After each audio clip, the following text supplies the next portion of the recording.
Praise the lord, హల్లెలూయా.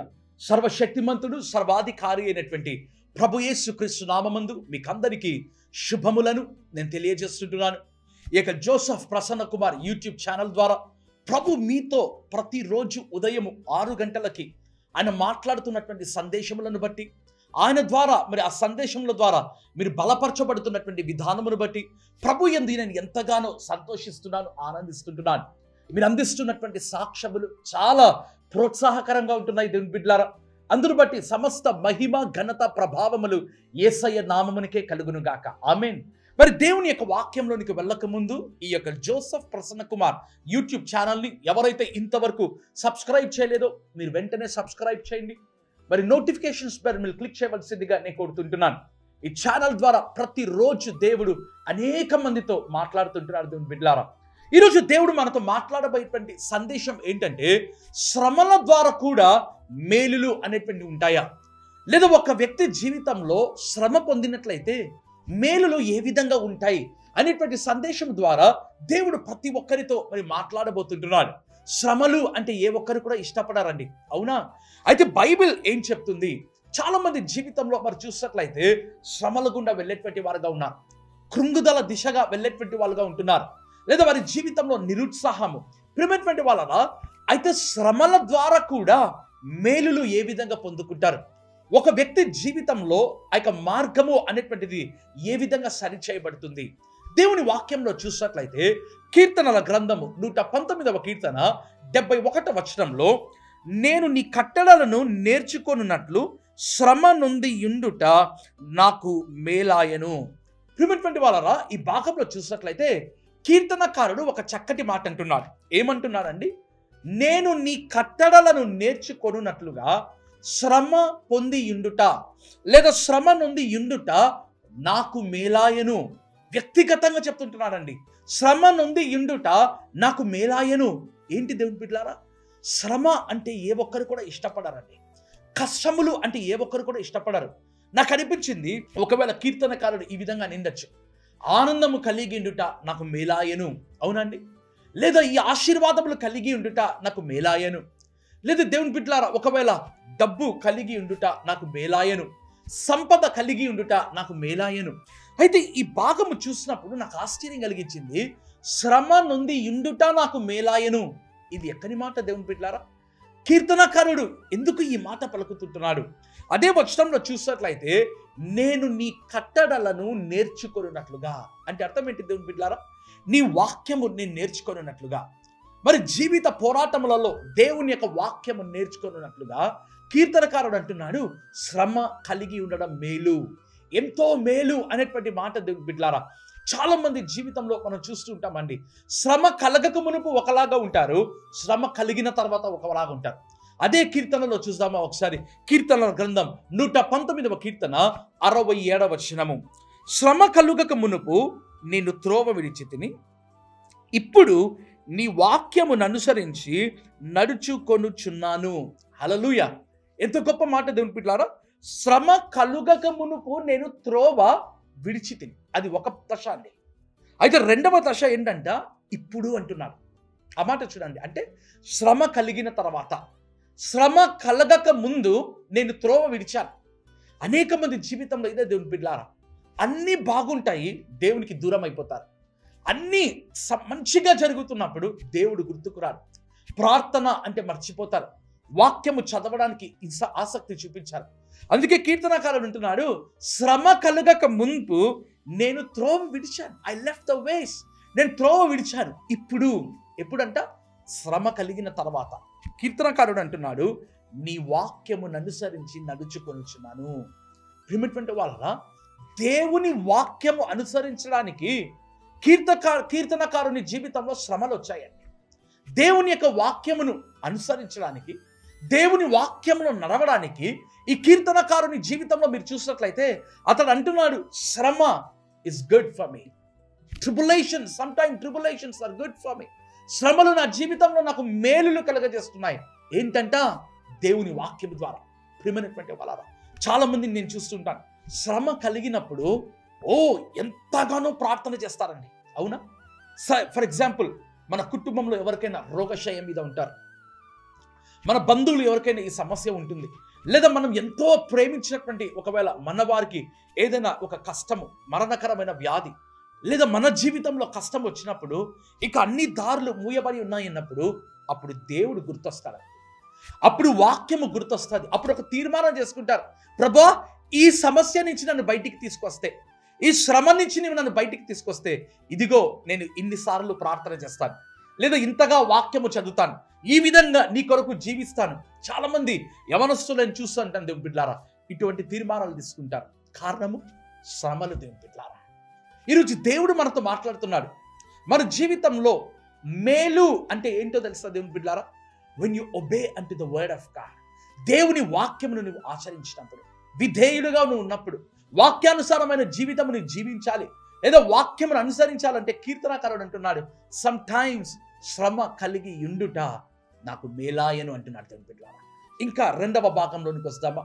దేవుని వాక్యంలో చూసినట్లయితే ఆదికాండం 35వ అధ్యాయము 3వ వచనం, మనము లేచి బేతేలునకు వెళ్ళుదము, నా శ్రమ దినమున నాకుత్తరమిచ్చి నేను వెళ్ళిన మార్గమున నాకు తోడయుండిన దేవునికి బలిపీఠమును అక్కడ కట్టేదనని చెప్పెను. ప్రియమైన వాళ్ళరా, ఈ భాగంలో మరి చూసినట్లయితే యాకోబు యొక్క జీవితం అండి. యాకోబు ఒక దినమును జ్ఞాపకం చేసుకుంటున్నాడు. ఏమంటున్నాడు? బైబిల్లో రాయబడింది, నా శ్రమ దినమున. యాకోబు ప్రియమైన వాళ్ళరా, మోసగాడుగా ఉన్నటువంటి యాకోబు ఇశ్రాయేలుగా మారిపోయాడు, ఒక ఆశీర్వాదకరమైనటువంటి వ్యక్తిగా మారిపోయాడు. అయితే అంటున్నటువంటి మాట, నా శ్రమ దినమున. చాలా మంది దేవుని బిడ్డలు మనం చూసినట్లయితే వేటిని గుర్తుంచుకోవాలి, వేటిని మర్చిపోవాలి వారికి తెలియదు దేవుని బిడ్డలారా. చాలా సందర్భాలు నేను చూస్తుంటున్నాను, వేటిని గుర్తుంచుకోవాలి, వేటిని గుర్తుంచుకోకూడదు. దేవుడు అంటాడు కొన్ని చోట్ల మీరు చూసినట్లయితే, మునుపటి వాటిని మీరు జ్ఞాపకం చేసుకోవద్దు, పూర్వకాలపు సంగతులను తలంచుకోవద్దు దేవుడు అన్నాడు. యెషయా గ్రంథంలో మనకు అందరికీ కూడా తెలుసు. అయితే ఇంకొక చోట అన్నాడు, పూర్వకాలపు మునుపటి సంగతులను జ్ఞాపకం చేసుకోండి. ఏ సందర్భంలో దేవుడు ఈ మాట అన్నాడు, ఏ సందర్భంలో దేవుడు ఈ మాట అన్నాడు, మనం ఆలోచించేటువంటి దేవుని బిడ్డలుగా మనం ఉండడం ప్రారంభించాలి అండి. ఇక్కడ చూసినట్లయితే ఒక దినం అంటున్నాడు. విశ్వాసులు ఏ విధంగా అయిపోయారంటే, ఆ మంచి దినము, ఆ చెడ్డ దినముగా వాళ్ళు చూస్తుంటారు. ఏది మంచి, ఏది చెడు దినము చూస్తుంటారు. అయితే ఒక విశ్వాసి, ఒక యాకోబు మీరు చూసినట్లయితే ఒక దినమును జ్ఞాపకం చేసుకుంటున్నాడు. ఏంటండి ఆ దినము? నా శ్రమ దినమున నాకు ఉత్తరం ఇచ్చి నేను వెళ్ళిన మార్గమున నాకు తోడయుండిన దేవునికి బలిపీఠము కట్టేదను. ప్రియమైన వాళ్ళరా, తన జీవితంలో ఒక దినం ఉందంట అండి. ఆ దినము ఏంటంట? శ్రమ దినము. బైబిల్లో మనకందరికీ కూడా తెలుసు, యాకోబు మనకందరికీ తెలుసు, తన అన్నను మోసగించి ప్రియమైనటువంటి వాళ్ళ తన ఇంటి నుంచి ప్రయాణము ప్రారంభించినట్లుగా మనం చూడగలం. బైబిల్లో చూసినట్లయితే మనకు అనిపిస్తుంది, బెయేర్షెబా నుంచి హారాను నుంచి చూసినట్లయితే దేవుని బిడ్డలారా ఆ యొక్క తన మామ దగ్గరికి వెళ్ళిపోయాడు. మనకందరికీ కూడా ఆ భాగములు తెలుసండి. అయితే తన జీవితంలో ఒక శ్రమ దినం ఉంది. ఆ మోసగాడైనటువంటి యాకోబును ప్రియమైన వాళ్ళరా, ఆ శ్రమ ఏంటండి? తన అన్న ఇక చంపబోయాడు, లేదా చంపాలి అని తీర్మానించుకున్నప్పుడు, ఆ యొక్క ఇంటి నుంచి పారిపోయినప్పుడు ఆ శ్రమలను జ్ఞాపకం చేసుకుంటున్నాడు దేవుని బిడ్డలారా. రెండవదిగా, తన జీవితంలో వచ్చినటువంటి శ్రమ ఏం చేసిందంట? యాకోబును ఇశ్రాయేలుగా మార్చింది. అందుకే నేను అన్నాను, శ్రమలు కొన్ని సందర్భాలలో చాలా మంచివి దేవుని బిడ్డలారా. దేవుని వాక్యంలో మరి చూసినట్లయితే మరి యొక్క భాగంలోనికి నేను నడిపిస్తాను. ఆ యొక్క సమూయేలు 2వ గ్రంథం 22వ అధ్యాయము 7వ వచనం, నా శ్రమలో నేను యెహోవాకు మొరపెట్టి తిని నా దేవునికి ప్రార్థన చేసి తిని ఆయన తన ఆలయములో ఆలకించి నా ప్రార్థన అంగీకరించెను, నా మొర ఆయన చెవులలో చొచ్చెను. దేవుని బిడ్డలారా, ఎవరండి ఈ మాట అంటున్నాడు? దావీదు లాంటి ఒక వ్యక్తి అంటున్నటువంటి మాట, నా శ్రమలో నేను యెహోవాకు మొరపెట్టి తిని. దావీదు లాంటి ఒక అభిషక్తునికి శ్రమలు. ప్రేమిన వాళ్ళరా, చాలా సందర్భాలలో దేవుడు అనుమతించే శ్రమలు ఉంటాయి, మనిషి పాపము చేసినప్పుడు వచ్చే శ్రమలు ఉంటాయి. యోబు జీవితంలో దేవుడు అనుమతించాలని శ్రమలు, అవునా? యోబు జీవితంలో. అయితే ఇక్కడ మరి చూసినట్లయితే ఆ సమయంలో దావీదు ఇంకా ఏ పాపములు మనం చేయలేదు మనకు తెలుసు. అయితే తన జీవితంలో సౌలు ద్వారా శ్రమలు వచ్చాయి. ఆ అధ్యాయం ఒక బ్యూటిఫుల్ అధ్యాయం అండి. ఎందుకంటే ఆ అధ్యాయం చదివితే కీర్తనలాగా మనకు కనిపిస్తుందండి. సమూయేలు 2వ గ్రంథం 22వ అధ్యాయము కీర్తనలు లాగా మనకు ఆ అధ్యాయం కనిపిస్తుంది. ఆ అధ్యాయం అంతా కూడా మొదటి నుంచి మీరు చదివినట్లయితే, బైబిల్లో చూసినట్లయితే దేవుని బిడ్డలారా, దావీదు జీవితంలో అనేకమైనటువంటి శ్రమలు వచ్చాయి. అయితే బైబిల్లో చూసినట్లయితే దావీదు అంటాడు, సౌలు చేతిలో నుంచి, నా శత్రువుల చేతిలో నుంచి నన్ను విడిపించిన దేవుడు అని జ్ఞాపకం చేసుకుంటాడు. అదే అధ్యాయంలో 2వ భాగంలో మనం చూసినట్లయితే కీర్తనకారుడైన దేవుడు అని జ్ఞాపకం చేసుకుంటాడు. దేవుణ్ణి మరి ఏ విధంగా చూస్తున్నాడంటే ఒక స్తుతించినటువంటి దేవునిగా, లేదా కీర్తనకారుడైనటువంటి దేవునిగా చూస్తున్నాడు. మూడవదిగా మీరు చూసినట్లయితే దేవుని బిడ్డలారా, ఎంత బాధాకరమైన మాట అన్నారు తెలుసా?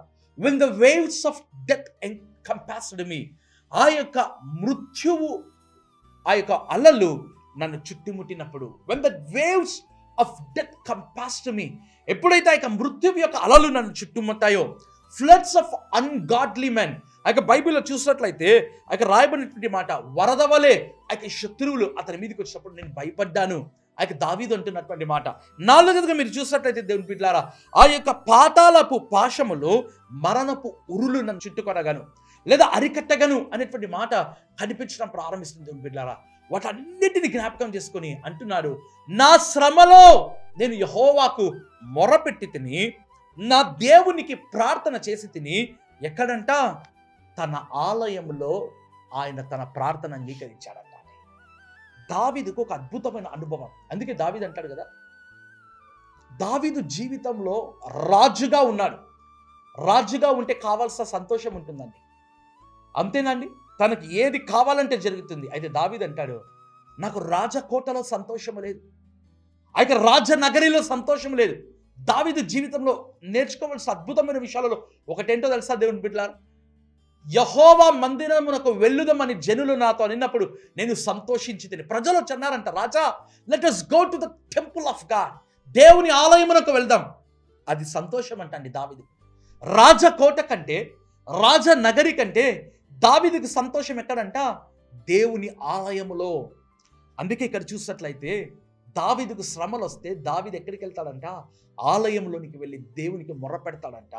బైబిల్లో రాయబడింది, ఆ ఆలయంలో దేవుడు అతనికి ప్రార్థనకు జవాబిస్తాడు.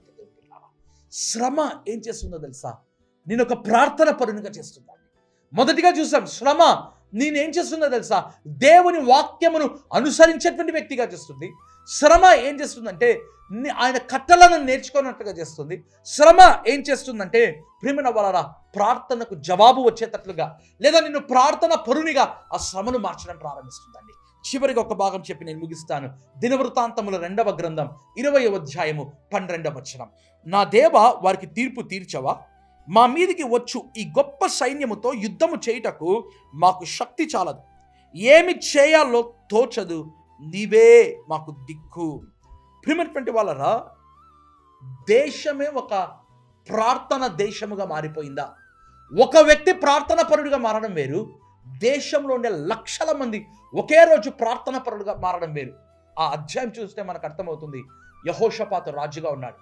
బైబిల్లో చూసినట్లయితే మోయాబీలు, అమ్మోనీయులు, మోయానీయులు, చాలా మంది శత్రువులు ఆ యొక్క దేశం మీదకి, రాజు మీదకి యుద్ధంకి వచ్చారు. రాజే భయపడ్డాడు దేవుని బిడ్డలారా. Imagine the intensity of the problem. ఆ సమస్య యొక్క తీవ్రత మీరు చూడండి దేవుని బిడ్డలారా. రెండోదిగా చూసినట్లయితే వారు చేసిన గొప్ప ప్రార్థన ఏంటో తెలుసా? సమయం లేదు కనుక నేను చెప్పట్లేదు. ఆ యొక్క అధ్యాయం అంతా చదివితే మీకు అర్థమవుతుంది. ఆ యొక్క రాజు అంటాడు, మనమందరము వెళ్ళి దేవుని ఆలయంలోకి వెళ్ళి ప్రార్థన చేస్తాం. వాళ్ళు ప్రార్థన చేసిన ప్రార్థన ఏంటో తెలుసా? ప్రభువా, కీడైనను, తెగులైనను, తీర్పు అయినను, ఏది కలిగినను నీకేమో మేము ప్రార్థన చేస్తాం. ఈ వచనంలో చదువుకున్నాం కదా, నా దేవా, వారికి తీర్పు తీర్చావా? రెండవదిగా, మా మీదికి వచ్చు ఈ గొప్ప సైన్యముతో యుద్ధము చేయుటకు మాకు శక్తి చాలదు. మూడవదిగా, ఏమి చేయాలో తోచదు, నీవే మాకు దిక్కు. ఏంటండి ఆ సమస్య? ఆ శ్రమ వాళ్ళు దేవుని మీద ఆధారపడేటట్లుగా చేసింది. ఆ శ్రమ వాళ్ళు ఏం చేసిందో తెలుసా? దేవుని అంటున్నారు, ప్రభువా, నీవే మాకు దిక్కు, మాకు ఏమి చేయాలో మాకు తోచదు, ఈ యుద్ధము చేయుటకు మాకు శక్తి చాలదు. ప్రియమైన వాళ్ళరా, కొన్ని శ్రమలు ఏ విధంగా ఉంటాయి తెలుసా? కష్టములు. మనకు శక్తి సరిపోదండి, ఎటువైపు వెళ్ళాలో తెలియదు, మన జీవితంలో శక్తి సరిపోదు దేవుని బిడ్డలారా. ఆ సమయంలో దేవునికి మొరపెడతామండి. అందుకే కీర్తనకారుడు అన్నాడు, శ్రమ నొంది ఉండుట నాకు మేలాయను.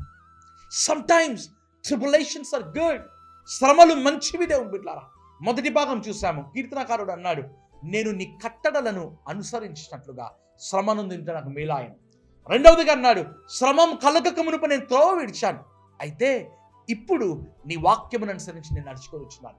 మూడవదిగా చూసినట్లయితే మోసగాడైనటువంటి యాకోబును శ్రమ ఒక ఇశ్రాయేలుగా మార్చింది, ప్రార్థనా పరునిగా మార్చేసింది. నాలుగవదిగా చూసినట్లయితే దావీదు లాంటి అభిషక్తుడు కూడా అన్నటువంటి మాట, నా శ్రమలో నేను యెహోవాకు మొరపెట్టాను. ఎక్కడంట? ఆలయములో. ఆ ఆలయంలో దేవుడు అతని ప్రార్థనకు జవాబిచ్చాడు. ఐదవదిగా ఈ యొక్క ఇశ్రాయేల్ యెహోషాపాతు దేవునికి ప్రార్థన చేశారు. శ్రమ దినమున దేవుడు వారి యుద్ధములో గొప్ప జయము. ప్రేమిన వలన ఒక సైన్యము కాదు వచ్చింది, అనేక సైన్యములు యెహోషాపాతు మీదికి. అయినప్పటికీ వారి శ్రమలలో వారు మొరపెట్టారు, దేవుడు వారికి జయం ఇచ్చాడు. ఈ సందేశం ద్వారా ప్రభు మనతో మాట్లాడుతున్నారు. శ్రమ నుండి ఇందుట మేలాయను. హల్లెలూయా. దేవుడి సందేశం ద్వారా మనతో మాట్లాడుతుండగా తలలు వంచినట్లయితే ప్రార్థన చేసుకుందాం.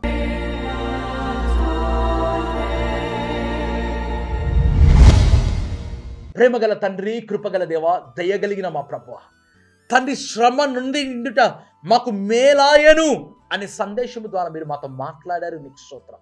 ఈ సందేశం ఎంతమంది అయితే విన్నారు, ఎంతమంది శ్రమలలో ఉన్నారు, దుఃఖములో ఉన్నారు, వేదనలో ఉన్నారు, వారి కొరకు నేను ప్రార్థన చేస్తున్నాను. Father, bring them out of their problems. వారి సమస్యలలో, శ్రమలలో, నిట్టూర్పులలో తండ్రి వారు నీ వాక్యమును అనుసరించినట్లుగా, నీ కట్టడలను అనుసరించినట్లుగా ప్రభా, శ్రమ దినమున ప్రార్థన పరులుగా వాళ్ళు అగున్నట్లుగా మీరు సహాయం చేయండి ప్రభా. అయ్యా, ప్రతి శ్రమలలో నుంచి మీరు వారిని విడిపించండి. ఆ ఇశ్రాయేలు ప్రార్థన చేశారు, మాకు శక్తి చాలదు, నీవే మాకు దిక్కు, మాకు ఏమి చేయాలో తోచదు అని ఎవరైతే ఇటువంటి ప్రార్థన చేస్తున్నారు ప్రభా, ప్రతి ఒక్కరి జీవితంలో తండ్రి ఇటువంటి శ్రమలు కలిగి ఉన్నారు. ఏమి చేయాలో తెలియని స్థితిగతులలో, తండ్రి ఎటువైపు వెళ్ళాలో తెలియని స్థితిగతులలో వాళ్ళు ఉంటుండగా ప్రార్థన చేస్తున్నారు. Lord, bless them and bring them out of that problem. తండ్రి, ఆ యొక్క ఐగుప్తులో నుంచి నీ వారిని బయటికి తీసుకొని వచ్చినటువంటి దినమును మీరు జ్ఞాపకం చేసుకుని అన్నారు కదా ప్రభా. తండ్రి, శ్రమల నుంచి బయటికి వచ్చే దినము ఒకటి ఉందని వారికి తెలియజేసి ప్రభా, బలపరిచి ధైర్యపరిచి నీ కృపను చూపించమని ప్రార్థిస్తూ యేసు నామమున ఎవరైతే ఈ పరీక్షను ప్రేమించి తమ వంతు కానుకలు సహకారం అందిస్తున్నారు వారిని సమృద్ధిగా దీవించి ఆశీర్వదించమని యేసు నామమున ప్రతి విధమైన మేలులు, అద్భుతములు, స్వస్థతలు మీరు జరిగించమని యేసు నామమందు ప్రార్థించి వేడుకుంటున్నాను నా ప్రియ పరలోకపు తండ్రి, ఆమేన్. ప్రియమైన వాళ్ళరా, ఇక సందేశం ద్వారా ప్రభు మీతో మాట్లాడి ఉంటే ఇతరులకు మీరు షేర్ చేయండి, తెలపండి. క్రింద కనిపించే గూగుల్ పే, ఫోన్పే నంబర్కి మీకు ప్రేమపూర్వకమైన కానుకల ద్వారా ఈ పరిచర్య మీరు ప్రోత్సహించగలరు. God bless you all. Amen.